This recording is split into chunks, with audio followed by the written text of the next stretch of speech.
Karibu kwenye maombi. Ombi la kwanza ni kwa habari ya haki.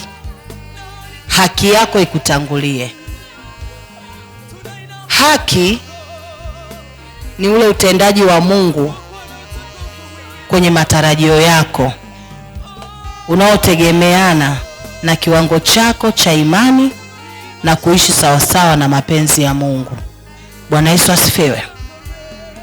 Kwa hiyo unapoomba ile haki ya Mungu juu yako, unaomba ule utendaji wa Mungu ambao ameuruhusu utembee na wewe, unaoendana na ile imani sawasawa na mapenzi ya Mungu.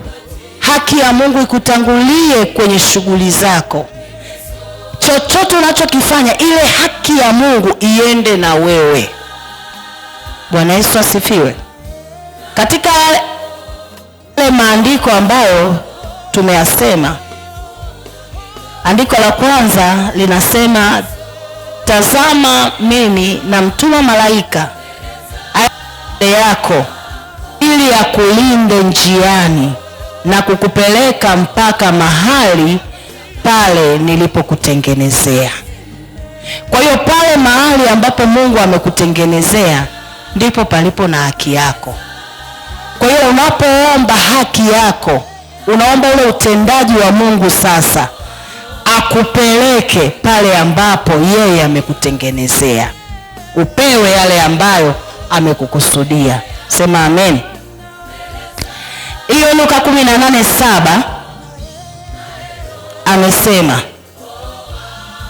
na Mungu je, hata wapatia haki wateule wake wanaomlilia mchana na usiku, naye ni mvumilivu kwao?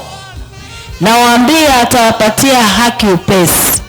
Walakini atapokuja Mwana wa Adamu, je, ataiona imani duniani? Mfano wa Farisayo na mtoza ushuru. Ile haki ambayo amewaandalia wateule wake. Haleluya. Ukienda lile ombi la pili, omba ulinzi wa Mungu, kwa maana ya kwamba omba Mungu alinde maisha yako, omba Mungu alinde njia zako, omba Mungu alinde unachofanya, alinde hata yale ambayo umekwisha yafanya, alinde.